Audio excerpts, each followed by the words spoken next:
ৰজা বিছানাং চিনফৌৰ ৰাজহুৱা শ্ৰদ্ধাঞ্জলি জ্ঞাপন। খিলঞ্জীয়া জনগোষ্ঠীসমূহে এগৰাকী নিষ্ঠাৱান নেতাক হেৰুৱালে মতিউৰ ৰহমান। আজি মাৰ্ঘেৰিটাৰ জনজাতি জিৰণি গৃহত ৰজা বিছানং চিনফৌৰ স্মৃতিত এখন শুৱনি সভা অনুষ্ঠিত হয়। টিৰাপ স্বায়ত্ত শাসন দাবী সমিতিৰ সাধাৰণ সম্পাদক পল্লৱশ্যাম বাইলুঙে খিলঞ্জীয়া জনগোষ্ঠীসমূহে সমূহীয়াকৈ প্ৰয়াত ৰজালৈ শ্ৰদ্ধাঞ্জলি জ্ঞাপন কৰাৰ বাবেই এই শুৱনি অনুষ্ঠান অনুষ্ঠিত কৰাটো জাতীয় দায়িত্ব বুলি উল্লেখ কৰে। আৰম্ভণিতে ৰজা চিনফৌৰ ফটোত পুষ্পাঞ্জলি অৰ্পণ কৰি অনুষ্ঠানৰ শুভাৰম্ভ কৰে অসম সন্মিলিত মহাসংঘৰ কাৰ্যকৰী সভাপতি মতিউৰ ৰহমানে। চিনফৌ জাতীয় পৰিষদৰ সভাপতি চেংগাম লাডবামৰ সভাপতিত্বত অনুষ্ঠিত হোৱা সভাত বিশিষ্ট অতিথি হিচাপে উপস্থিত হয় মহাসংঘৰ কাৰ্যকৰী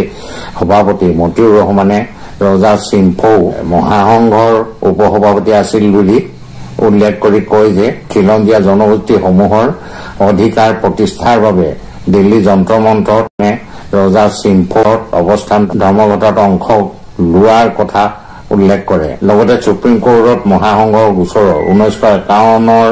পক্ষত শপতনামা দিয়া আৰু নাগৰিকত্ব সংশোধনী আইন 2019 বিৰুদ্ধে মহাসংঘৰ সৈতে ৰজা চিনফৌ গোচৰ তৰা কথাও অৱগত কৰে। টিৰাপ সীমান্তৰ খিলঞ্জীয়া জনগোষ্ঠীসমূহৰ সুৰক্ষাৰ স্বাৰ্থত টিৰাপ স্বায়ত্তশাসিত পৰিষদ গঠন কৰিবলৈ দাবী জনাবলৈ টিৰাপ স্বায়ত্তশাসিত পৰিষদ দাবী সমিতি গঠন কৰাৰ মূল ব্যক্তি ৰজা চিনফৌ আছিল বুলিও উল্লেখ কৰে। ৰহমানে মহাসংঘৰ হৈ এখন শ্ৰদ্ধাঞ্জলি পত্ৰ ৰজা বৰপুত্ৰ ৰাজকুমাৰ বিছা মুংডাং চিনফৌৰ হাতত অৰ্পণ কৰে। সভাত টাংচা নগা জাতীয় পৰিষদৰ উপসভাপতি এখন হাকুম সদৌ অসম মানটাই ভাষী ছাত্ৰ সন্থাৰ সভাপতি চাইকেন চাকাপ মাৰ্ঘেৰিটা জিলা ট্ৰাইবেল সংঘৰ সভাপতি কেশৱ সোণোৱাল চেমা নগা জাতীয় পৰিষদৰ সভাপতি কাঁৱত চেমা সদৌ অসম টাংচা ছাত্ৰ সন্থাৰ সভাপতি নয়ুং মচাং লংটং গাঁৱৰ গাঁওবুঢ়া কাচাত চেমা ফানেং গাঁৱৰ গাঁওবুঢ়া নিফিউ মানহাই মালুগাঁৱৰ উন্নয়ন সমিতিৰ সম্পাদক নাপুং হাকুম সাংবাদিক আইচেন লানচং সাংবাদিক সত্যজিৎ ৱাখাট আদিয়ে বিছা ৰজাই কৰি যোৱা বিভিন্ন উল্লেখযোগ্য কাম আৰু তেওঁৰ অৱদানৰ কথা উল্লেখ কৰে।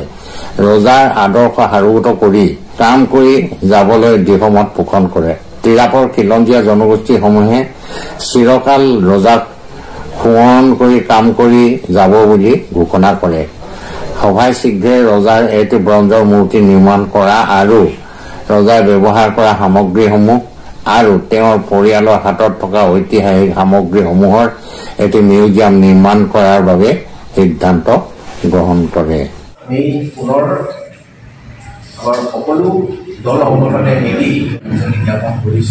টিৰাপ সীমান্তৰ লিডুৰ বিছাগাঁও নিবাসী চিনফৌ ৰজা বিছানং চিনফৌলৈ মহাসংঘৰ আন্তৰিক শ্ৰদ্ধাঞ্জলি। টিৰাপ নদীৰ পাৰৰ টিৰাপ সীমান্তৰ লিডুৰ বিছাগাঁও নিবাসী চিনফৌ ৰজা বিছানং চিনফৌ অসম সন্মিলিত মহাসংঘৰ অন্যতম উপসভাপতি আছিল। 15 জানুৱাৰী ৰাতি 8:50 তেওঁ নিজৰ বাসগৃহতে ইহলীলা সম্বৰণ কৰে। চিনফৌ জাতীয় পৰিষদৰ সভাপতি হিচাপে তেওঁ ভিত্তিবছৰ 1951 পক্ষত সুপ্ৰিম কোৰ্টত মহাসংঘৰ গোচৰৰ সপক্ষে শপতনামা দিছিল। নাগৰিকত্ব সংশোধনী আইন 2019 বিৰুদ্ধে মহাসংঘৰ হৈ মতিউৰ ৰহমানে তৰা গোচৰত তেওঁ সুপ্ৰিম কোৰ্টত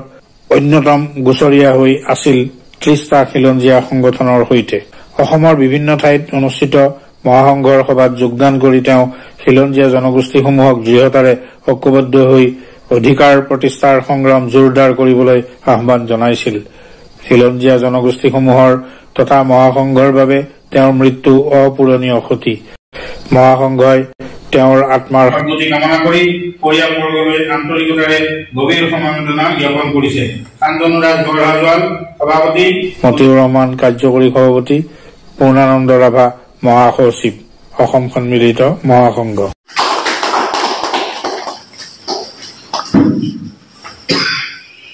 আজি 10 দিন হ'ল ৰজা বিছানং চিনফৌৰ মৃত্যুৰ। আমাৰ কাৰণে অত্যন্ত শোক আৰু দুখৰ দিন। আমি ভবা নাছিলোঁ যে ইমান কম বয়সতে আমাৰ মাজৰ পৰা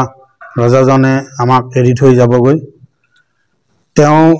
কেৱল চিনফৌ নহয়, এই টিৰাপ অধ্যুষিত সকলো জনগোষ্ঠীৰে তেওঁ ৰজা আছিল আচলতে টিৰাপৰ ৰজা গতিকে আমি এইটোৱে বিচাৰিছো যে টিৰাপৰ ৰজাৰ পিছত ৰাজকুমাৰক ৰাইজে মিলি ৰজা হিচাপে প্ৰতিষ্ঠা কৰা উচিত মণিপুৰত তথা আমাৰ অসমতো তিৱাসকলে কাৰ্বিসকলে এই ধৰণে আমাৰ বিভিন্ন জনগোষ্ঠীয়ে ৰজা হিচাপে নিজৰ যেটো পৰম্পৰা তাৰ আধাৰত মেইনটেইন কৰি আছে গতিকে সেইটো উচিত বুলি আমি ভাবো এগৰাকী ৰজা হৈও দেশ আৰু জাতিৰ স্বাৰ্থত এজন সাধাৰণ নাগৰিকৰ যি দায়িত্ব আৰু কৰ্তব্য বা অকল সিংভৌ নহয় গোটেই অসমৰ খিলঞ্জীয়াসকলৰ দায়িত্ব আৰু কৰ্তব্য উপলব্ধি কৰিয়েই তেওঁ দিল্লীলৈকে গৈ তেওঁ ধৰ্ণা কাৰ্যসূচীত অংশগ্ৰহণ কৰিছিল তেওঁ দিল্লীত গৈ মহাসংঘৰ সৈতে গৃহমন্ত্ৰীৰ সৈতে আলোচনা কৰি সিংভৌৰ সমস্যা আৰু অসমৰ সমস্যাৰ কথা তেওঁ দাঙি ধৰিছিল গতিকে তেওঁৰ এটা বিপ্লৱী ভূমিকা ভিতৰে ভিতৰে আছিল এই কথাটো বহুতে হয়তো নাজানে কাৰণ তেওঁ কাৰ বংশধৰ ৰজা বিশা বোমগাম সিংভৌ আৰু বিশা বোমগাম সিংভৌ আছিল গোমধৰৰ সৈতে লগ লাগি হিত স্বাধীনতা উদ্ধাৰৰ কাৰণে ব্ৰিটিছৰ বিৰুদ্ধে যুদ্ধ কৰা এই বিদ্ৰোহী বিশা বোমগাম গতিকে সেই এজ তেওঁৰো বুকুত প্ৰবাহিত হৈ আছিল আৰু সেই কাৰণেই তেওঁ এই ধৰণৰ ভূমিকা ল'ব পাৰিছিল তেওঁৰ অবিহনেও টিৰাপৰ খিলঞ্জীয়া জাতি জনগোষ্ঠীসমূহে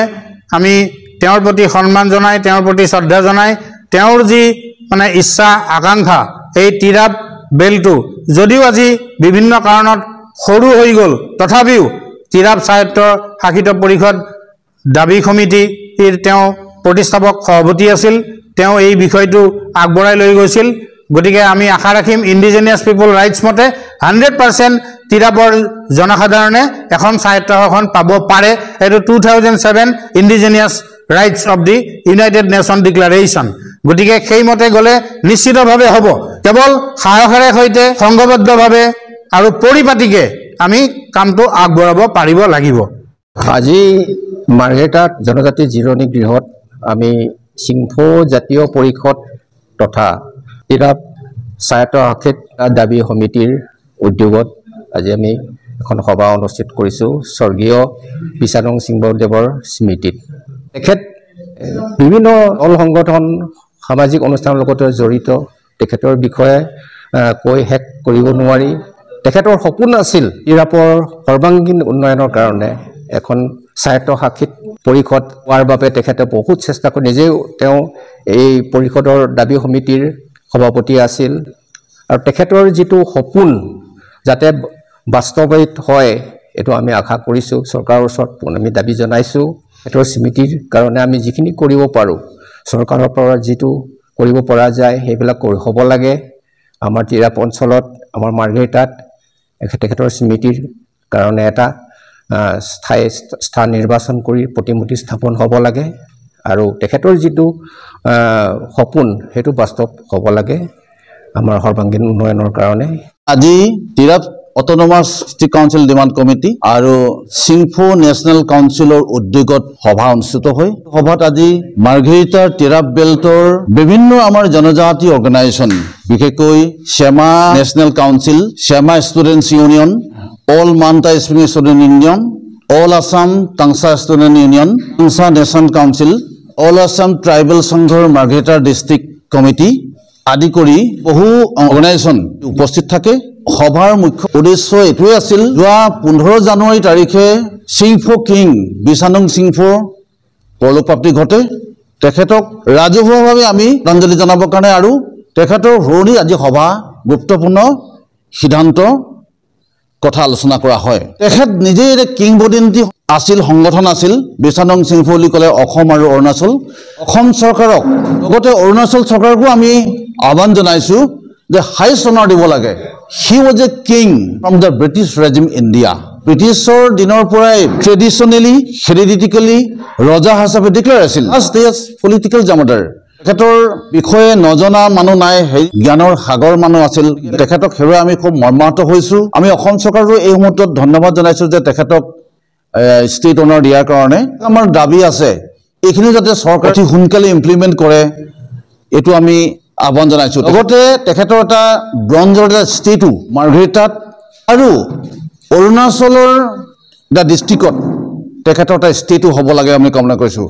তেখেতৰ বাসগৃহতে যিটো অট'নমাছ কাউন্সিলৰ অফিচ আছিল এই বাসগৃহটোক আমি কিবা সৰু সংগ্ৰহালয় কিবা ব্যৱস্থা কৰিব পাৰোঁ নেকি আৰু তেখেতৰ ইছাগাঁৱলৈ সোমোৱা যিহেতু মন্ত্ৰীপদ তাত এখন তোৰণ এনেকুৱা ধৰণৰ কথাবিলাক আলোচনা আজি কৰা হয়